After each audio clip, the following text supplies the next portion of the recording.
All right, so this customer, their dryer is right next to the wall and the vent comes right out the wall, which is the best case scenario for a dryer airflow.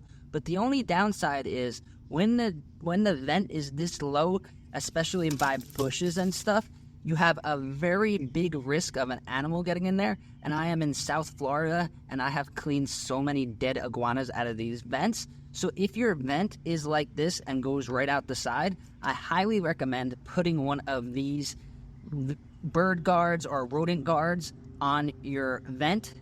I will leave a link down below. They're not very expensive and they are easy to install, and I'm going to show you how to install them now.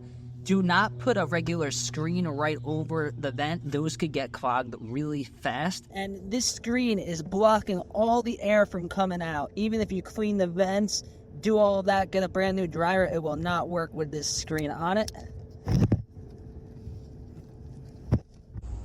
So this is what the screen looks like. It completely covered the opening, no air was getting out. That's why the dryer wasn't working. And it turns it basically in the paper from the temperature and the humidity. This is what it turns into, and it is impenetrable for the air. So make sure that your dryer vent doesn't have one of these screens. It's not supposed to be right over the vent because a couple of pieces of lint will clog the whole thing.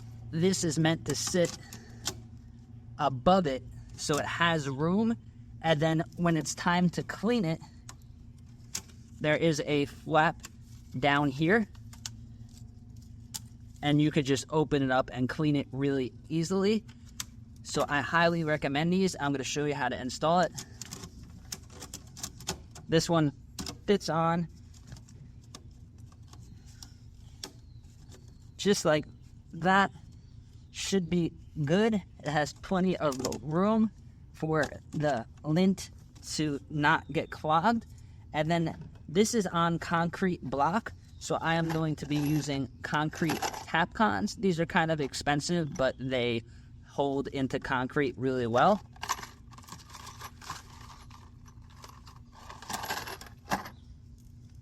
And if you have, if your house is wood or siding, you could use different types of screws, but for concrete, you need these Tapcons.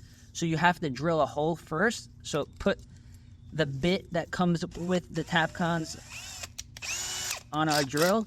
And if you're doing this in concrete, you're gonna need a hammer drill like this. Otherwise, you're not gonna have enough power.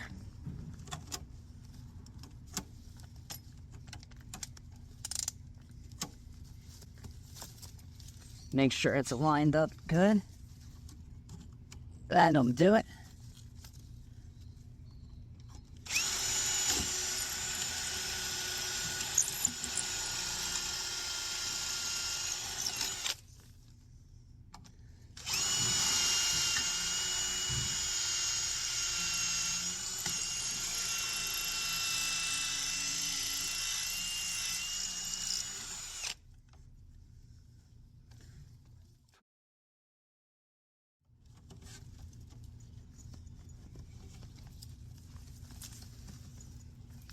Now I'm going to be using this bit. It's a foot bit, so I'm going to be using the, I think the 1/4 inch.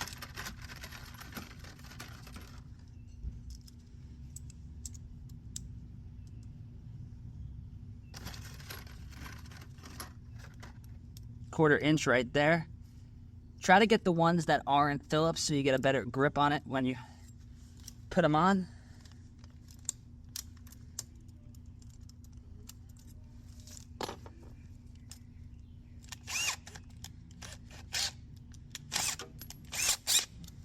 All right, there we go.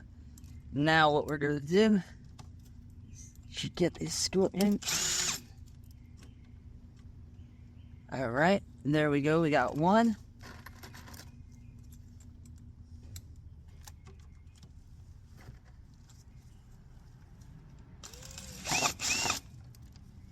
We got two. Now we're gonna put the bottom ones on.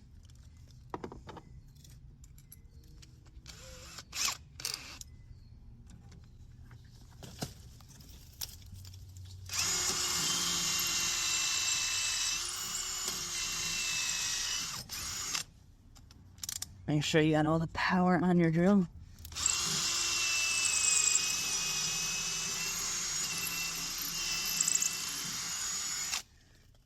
There we go. Do the next one.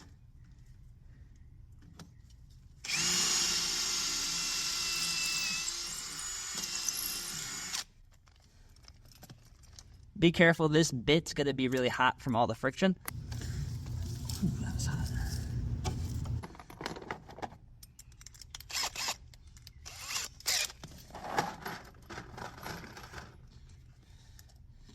There we go.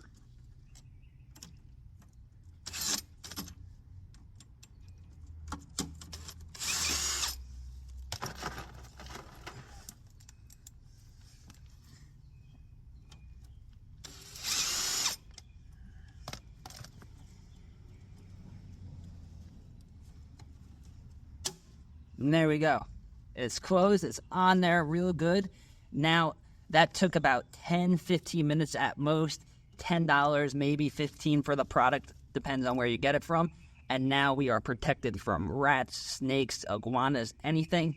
And the dryer vent won't get clogged too fast because this is specially designed. So check out the link down below to get one for yourself and install it. And you will be free from heaven-hitting dead animals. Trust me. I've seen any type of animal you could imagine go in these vents, and it smells terrible when you turn on the dryer. And if you want to learn how to install a new transition vent on your dryer, check out this video over here.